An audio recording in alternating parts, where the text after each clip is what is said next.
Welcome back to episode 4 of watching Wivio become the greatest hardcore Ironman to ever exist, or die trying. In that last episode, I obtained 75 magic, unlocking Mage Arena 2. I then ventured into Deep Wildy, risking my account to slay 3 bosses and earn the best magic cape in the game. But getting level 75 magic had another benefit. By using a Wizard's Mind Bomb to boost my magic level by 3, I'm able to cast Super Glass Make. This spell is an Ironman's efficient method to obtaining crafting experience and all of the jewelry locked behind high crafting levels. While doing my farm runs, I've been a very good little Ironman and consistently picked Giant Seaweed, the main limiting factor for crafting XP. Since I've been saving it for Super Glass Make, I have more than enough seaweed to get my hands on Dragonstone jewelry, mainly the Amulet of Glory. This amulet has some incredible stats and is well known for its tribrid nature, a slightly worse version of the Fury. When talking about ranged and magic, this amulet is essentially tied for second place in offensive stats. The melee side is also phenomenal, but is very comparable to the Amulet of Strength, my current amulet. For most Slayer monsters, the Strength Ami would be slightly more DPS. It has an extra max hit, but slightly less accuracy, which is usually worth the trade. However, when you throw in the Glory's +3 prayer bonus, it's just good enough that I will consider it my new best amulet for melee as well, essentially permanently retiring the Strength Ami unless I'm training on some very low defense enemies like crabs. This means the Amulet of Glory will be my new best in slot amulet for all 3 combat styles. A nice added bonus is that it also comes with some very cool teleport locations and can be recharged very quickly when all of the teleports deplete. In order to get my hands on an Amulet of Glory, I will need to go through a lengthy process to obtain 75 crafting and then use a boost to get me temporarily to level 80 crafting, where I can then make it using a Dragonstone. The crafting process begins with Giant Seaweed, but I already have more than enough banked from previous farm runs. The next step was to unlock the Lunar Spellbook and begin crafting Astral Runes needed to cast Super Glass Make. However, I already did this at the end of the last episode while I waited for the Wilderness to die down. I completed Lunar Diplomacy, unlocked the Spellbook, and crafted hundreds of Astral Runes. Now that the spell is unlocked, I need to combine the Giant Seaweed with buckets of sand in order to make Molten Glass via the Super Glass Make spell. To get that much sand, I will of course be using the sandstone mining method in the desert quarry and paying to have it turned into buckets of sand. This will be very expensive, however, so I will need to get my hands on some money first. Once I have all of these ingredients, I can finally make molten glass and begin the final step, which is to stand still in front of a bank while turning thousands of molten glass into crafting XP. This is all a lengthy process, sure, but it is a nice relaxing grind after that high octane wilderness adventure. Speaking of relaxing, I decided to start the day off with some fishing. 67 fishing, a great way to start off the day with a nice relaxing fishing grind. In the new cape, by the way, and there is 68 fishing. What? Dude, I just now can enter the fishing guild at 68? That's kind of crazy. Time to get started on a farm run in my new cape, by the way. It's like, I'm going to put it up for the graceful cape, but I will get this with my cape on. Nearly gets me a farming level, actually. Oh, do I get it for planting the seed? 79 farming from planting a watermelon seed. Love to see it. Oh, that unlocks dwarf weed. So we are only torstals away from having all of them unlocked. Dude, the farming grind is flying by. This is so fast. Nearly forgot that in that last episode, I unlocked you birdhouses. So I'm going to get to do these from now on. Oh, dang. Yeah, give me those. All right, now begins the process of cooking 1,400 karambuan before I go off and do anything else. 72 cooking. 73 cooking. Dragon fruit pie. That's useful for something, probably.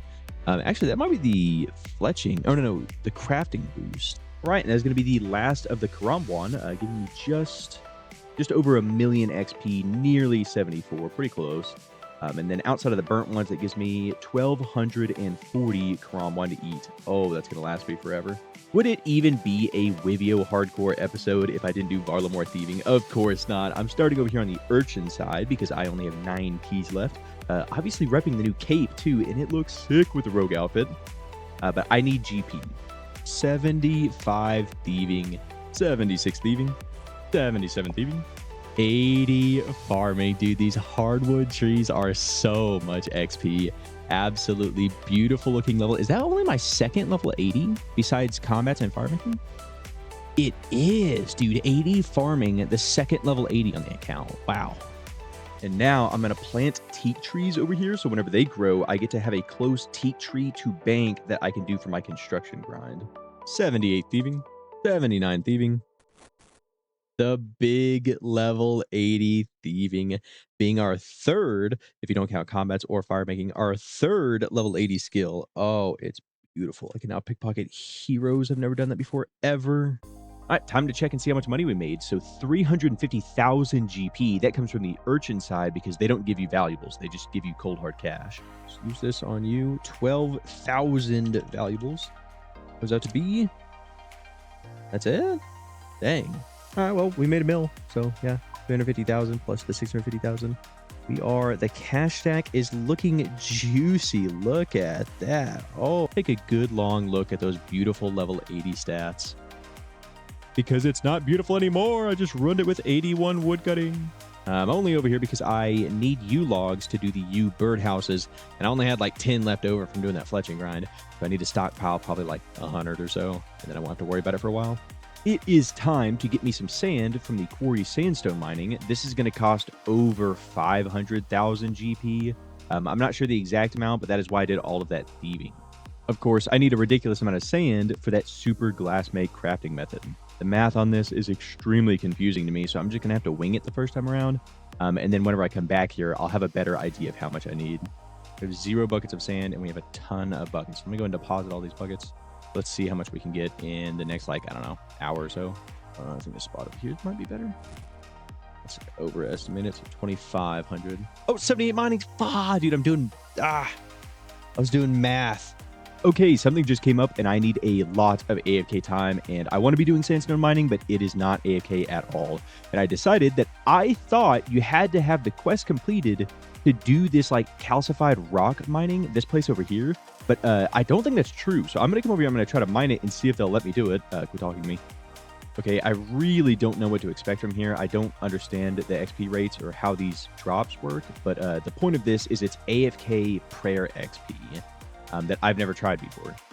Okay, that was a long amount of time, but I was very, very scarcely clicking on my monitor, so it wasn't exactly a fair test, but honestly, that does not look like a lot at all. That is very disappointing, is how much prayer XP I'm getting from that. Let me crush up all these, though, real quick and take a look.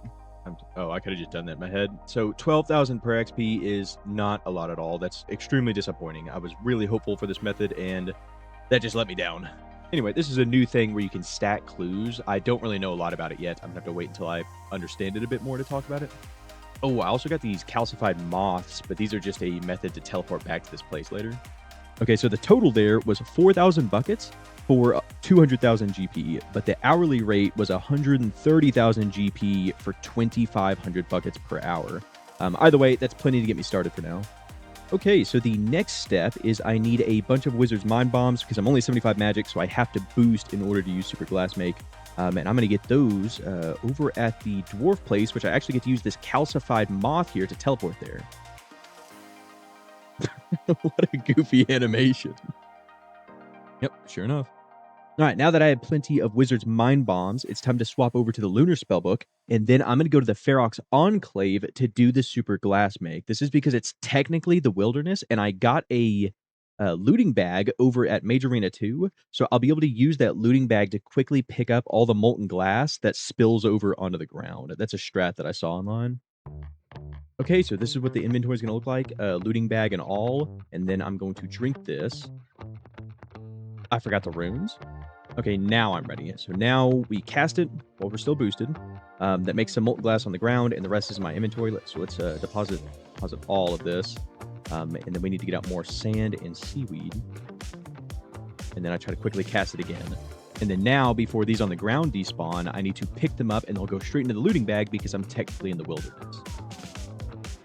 And the boost is over, which works out almost perfectly. So I'm having to stop anyway to pick up this molten glass and bank it. And while I'm banking it, I just pull out a Wizard's Mind Bomb and drink it. So I'm really losing no time in the process having to add the boost. 62 crafting. Green Dehyde shields. Wow, it takes forever to get the worst shield in the game. Okay, and that is the last one because I just ran out of sand here. So sand gave out first. I honestly thought it was going to be the Astral Runes first, but 900 Astral Runes lasted me the entire time. So we used up 900 Astral Runes, just about 1,000 giant seaweed, and then about 4,000 buckets of sand, which gives me 9,500 molten glass. So let me see how far that's going to get me. Okay, so if I were to use all of this molten glass, I would get just under 72 crafting, which I need 75 to be able to boost up for my glory. So, all right, it looks like I only have about 2 more hours of gathering supplies, and then I need to super glass make for maybe like 1 more hour, and then I can start blowing all the glass for 75. I guess since I'm on the lunar spellbook, I'm going to go ahead and do this 900 or so more pure essence into astral runes first, and then I'll do the sand. Deposit everything, and that gives me 912. That should be enough. You know what? That should be enough. I've got a hard clue here that I'm going to see if I can complete. The very fisher's clue. Oh my gosh, and then I just got to go to CIS? Dude, what? This is Arceus. Dude, that's crazy. That's the fastest clue I've ever done. Yeah, that's insane. Those are some of the fastest steps I've ever gotten. Let's not even wait a second. Let's just immediately pop this bad boy open. Ticket! Magic. Oh, the boots! I didn't even see the boots! Oh my, I was looking at the hat. I was like, the hat? Who freaking cares about the hat? Dude, I just got the ancient D'hide boots. That's insanely good. That is a massive upgrade. Oh my gosh, dude. I didn't realize it. Dude, that is crazy. My eyes like went everywhere besides the boots. Yeah, that is a massive upgrade if you didn't know. Those are insanely good on ranged compared to what I have been using. Well, let's check out our cool looking hat while we're at it. Okay, that is where I'm going to call it on 5,700 buckets of sand. That is way more than I needed, but I was about to go to bed, and I did not want to swap up activities right before I went to bed. 81 farming. Dragon fruit trees. Let's go, dude. That's the highest tier of fruit trees. So only 4 levels left to go until the big 85. All right, it is time to get started back on that grind. It's time to sit over here and not move until I have used up all of my astral runes is what should give out first. 63 crafting. There is 64 crafting. Okay, that is the end right there. I'm not sure how this worked out, but I ran out of sand first. If you really care, you can look down here in my chat box and you'll see how much of everything I started with and then how much I ended with. But the point is, that was almost exactly 1 hour of doing it before I ran out of supplies. Oof, dude, 18,570 molten glass. Let's do the math on that. That is 1,021,000 XP. So 1,000,000 crafting XP sitting in my bank right there, ready to be used. That is a nice look right there. Finally, it is time to actually start turning those 18,000 molten glass into 55 crafting XP apiece. This is the final step of the crafting process. This is what we've been doing, all of that miscellaneous stuff and weird math leading up to this moment where I actually just get the crafting XP. If my math is right, though, I will overshoot 75 by a lot. In fact, I'll nearly make it up to 77 if I were to use all of the molten glass. This is going to take a while. And there is 65 crafting, the first level of the grind. Oh, dude, that was the hunter pouches. Yeah, whenever I go back to hunter rumors, 65 crafting was the number I needed to make the higher tier version of the fur and meat pouch. And there is 66 crafting while I am out here averaging 100,000 crafting XP per hour. 67 crafting. Finally getting into some onyx jewelry stuff. That's kind of cool. 68, 69 crafting. 73 hunter. Black chinchampas. I'll be doing that never. Massive 70 crafting. Amulets of power, those are useless to us because I'm going all the way to the glory this time. 71 crafting. I thought I was going to go to bed after 70, but I toughed it out to 71 because these levels are flying by. Thank you, Mr. Main Account, for the bond. Go ahead and wave goodbye to the audience. That's basically the same thing. All right, another 14 days of membership has been secured. 72 crafting. The Dragonstone necklaces. So I knew those were coming, obviously, but it will be nice that I don't have to boost for those. I can just make them whenever. 73 crafting, only 2 levels left to go. So I can't remember if I've already said this in a different recording or not, but I wanted to say the reason I'm using this bank specifically is not random. This bank is right next to the giant seaweed and the bird houses. So whenever you're doing something like crafting, like how I'm doing, or maybe like fletching, anything that you're standing at a bank for, this is one of the best banks in the game to be doing it at, so you're getting that passive hunter and crafting XP just whenever you do a birdhouse and giant seaweed run. 74 crafting. Unlocking the Dragonstone bracelets without needing a boost. That'll be pretty nice. I don't really care for those as much as I care for the glory and the Dragonstone necklaces, but they're still useful. And there she is, the massive 75 crafting we've been waiting for. Slayer rings and magic birdhouses. Both of those will be pretty sick. Obviously, you don't see the glory down there because I'm going to have to boost for it, but that is the crafting grind done, except for I still have 4,000 more molten glass, so that's going to be at least enough to get me to 76, which I'm going to do just to make the boosting process easier. There it is, 76 crafting. I can now boost easily to get my hands on a glory. There's also the red dragonhide shield there, so I won't have to do that while boosting. That's going to be my best in slot ranged offhand for quite a while, so that's also pretty cool. But now I can go get my hands on a glory. So while doing that crafting grind, I unlocked the magic birdhouses from the crafting side, but I'm still one hunter level short from being able to do magic birdhouses. But if I use this hunter boost here, the Trapper's Tipple, will it let me make and plant the magic birdhouse? So we can make it, and I can place it, dude. Oh, I just unlocked magic birdhouses. Yeah, and then I can do that. That'll give me hunter XP to unlock the hunter level where I no longer need to boost. So yeah, I have magic birdhouses unlocked.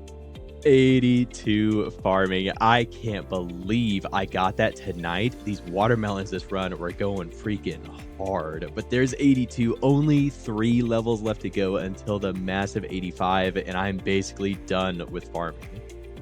All right, let me go and get out my crystal keys. I have 3 of them. You get these from combining the 2 halves of the key, so the tooth half and the loop half of the key that you get randomly just from doing things like Slayer and Ammonite crabs. And now I'm going to take these over to Taverly to unlock the chest and get some dragon stones. Unfortunately, there is not a high chance at all of getting anything good from this besides the guaranteed dragon stones, so this is going to be kind of boring to open, but we might get something cool. All right, and first up we get a diary task. Yay! Okay, some swordfish. And then absolutely nothing. Perfect. Okay, yeah, that was pretty garbage, but who cares? I mean, I'm only there for the dragon stones anyway. That is 3 dragon stones on the account, which means I need to decide which pieces of jewelry I want to turn these 3 into. Okay, here's the plan. The first one has to be a glory. The glory is the best in slot amulet for me for a very long time, and it has the best teleports of all of them. So good, in fact, I'm going to send a second dragon stone on another glory. That way I get 8 of the teleports before I have to go back and recharge both of them at the same time. The third one is going on a skills necklace to make doing farm runs much easier. It also just gives me teleports to all of the guilds around the game. So that's going to be 2 glories and 1 skills necklace.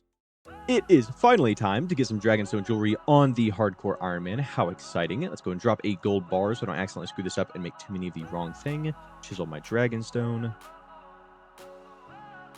Go and get started with those 2 Dragonstone amulets first. Oh, dude, I forgot I had to boost. I just run the clip because I forgot I had to boost. No way. Go drop a gold bar and do the Dragonstone necklace real quick then, since we don't have to boost for this one. All right, well, there's our Dragonstone necklace. So let me go and get my boost ready, and then we'll come back and do the glories. Oh, I do have one. What the heck? I have one of these Sulicet mushroom caps, so I can make a mushroom pie. That's a +4 crafting boost, which I only need +4 because I went up to 76 instead of stopping at 75. So I don't even have to mess with the stews in order to get the boost. It's just guaranteed so long as I don't burn the pie. Please don't burn. Ooh, let's go, dude. Let's go. I now have a 2 +4 crafting boosts without having to mess with stews. Love that. Use the bar on there and then make 2 of those. And we need to string them real quick just in case. That also requires 80 crafting. All right, let's do it.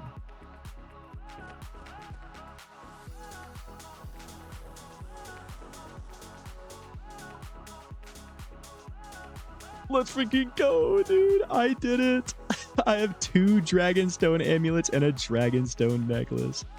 Let's go. Enchant them immediately. There's our skills necklace. Enchant the Dragonstone amulet. Amulet of glory and amulet of glory. Love to see it. And now that Legends quest is completed, I should be able to use this totem pole to recharge at least the skills necklace. Use on the totem pole.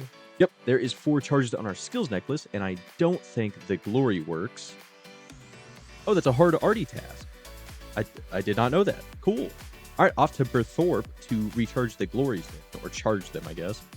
All right, and now we use the glories here to get 2 4-charged glories. Dude, love to see it. I am the proud owner of 2 glories and 1 skills necklace, all fully charged. Feels nice. That's a few hours of woodcutting at the magic trees here, which gave me a ridiculous amount of clues. I'm about to go and do a birdhouse run and collect my first ever magic birdhouses, which is going to be sick. But I'm collecting some of these Trapper's Tipples, which just spawn here in the Hunter's Guild. They're super easy to collect in bulk. So that way I can keep boosting and doing magic birdhouses at least until I gain that Hunter level. And how much XP do we get? 1140.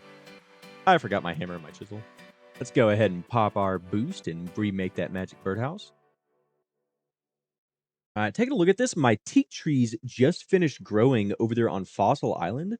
So after I get done with these clues, I think I'm going to go over there and cut me a bunch of logs that I can use for my construction grind because it's lower than herb lore and I can't have that for Tears of Guthix. So the construction grind is coming up like next, basically. But for now, let me just go and do these clues.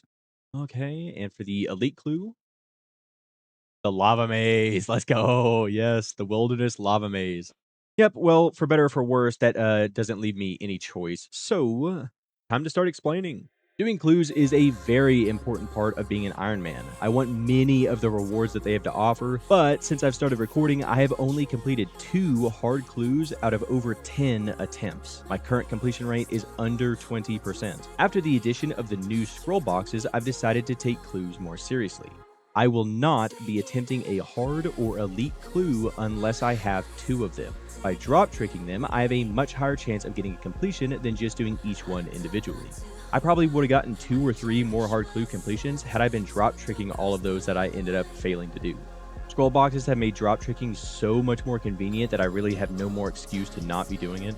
In addition to trying to be smart with how I do these clues, it's also time to talk about Watson. Watson is an NPC over in Zaya that offers a guaranteed master clue every time you bring in 1 of each of the lower tier clues, excluding beginners, which are still pretty useless. Master clues are great and all, but they often have very high requirements, like level 90 plus in some stats, or a very rare item that's locked behind a difficult boss. At my current stage of the game, a master completion is pretty unlikely, but there still is a chance. However, that chance is not high enough to just waste a hard and elite clue. But if I find myself with one of these clues that holds an impossible or dangerous step, such as the Wildy Elite clue I just opened, rather than just wasting it and throwing it on the ground, I could give it to Watson to check off that tier of scroll.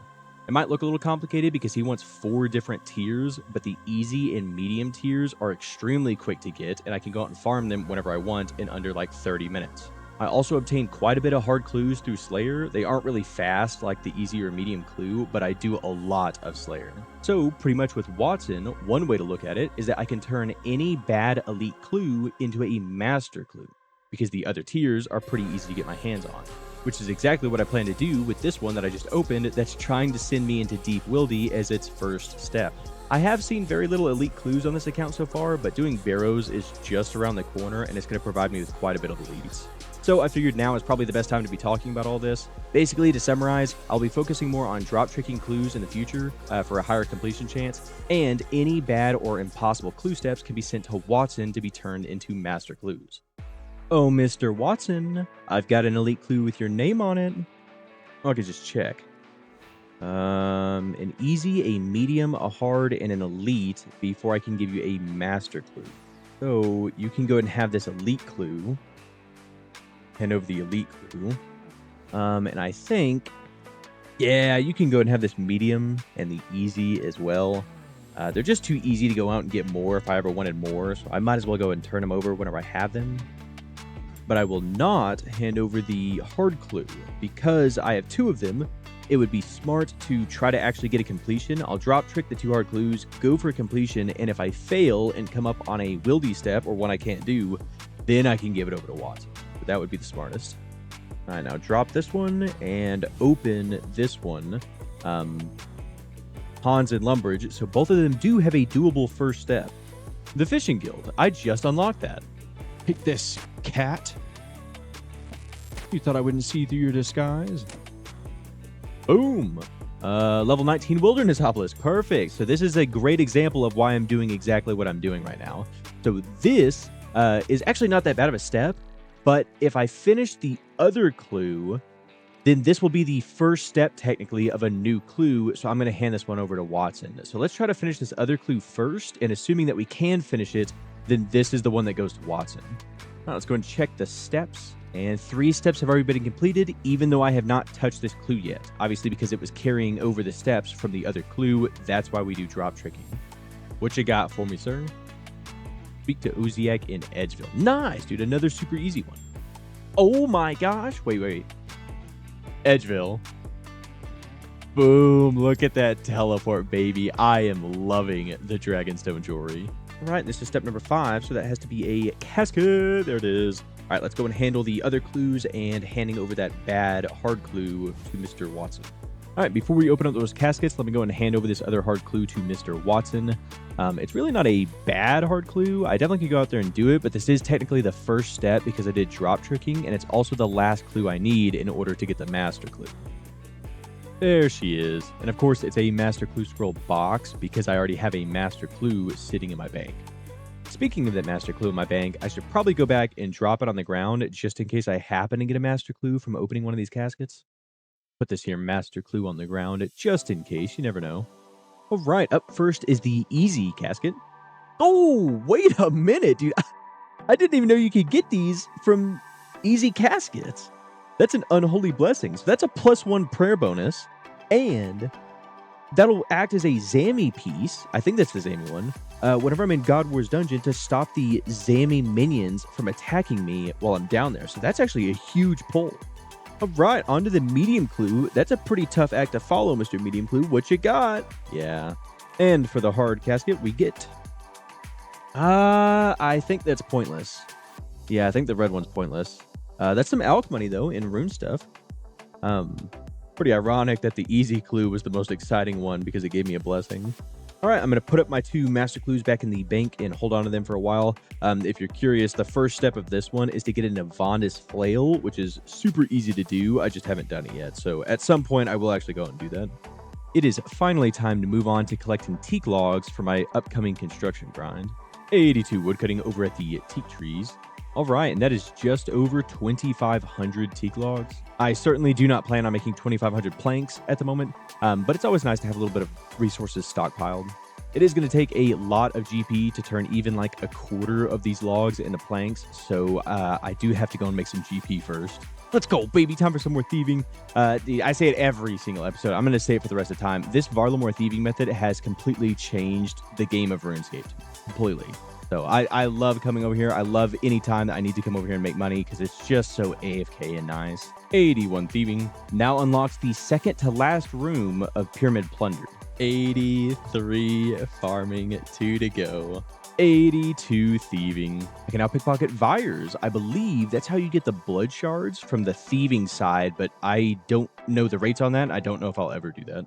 It finally happened. I got up and walked away from my computer and forgot to log out. I do believe that this is the first time this has happened since I've started recording, though. 83 thieving, 84 thieving, 85 thieving from the street urchins. All right, there is 190,000 GP from doing street urchins, and now let me go and turn in the valuables. Here you go, sir. 1.2 million GP. Wait, what? Dang it, I ruined the clip. Okay, so there's 1.2 mil. Let me give him the rest of these for an extra 300,000. So 1.5 mil plus 200,000 from urchins, 1.7 mil from this thieving grind. Oh, baby. Nearly a 2 mil cash stack. Not quite. Not my first 2 mil cash stack, but pretty dang close. That's going to get me a long ways. I'm finally using the last charge of the first glory, but instead of having to go back and recharge it right now, I get to just bank it and pull out the second glory, and then I can recharge them whenever both of them are depleted. The Dragonstone jewelry is very game-changing.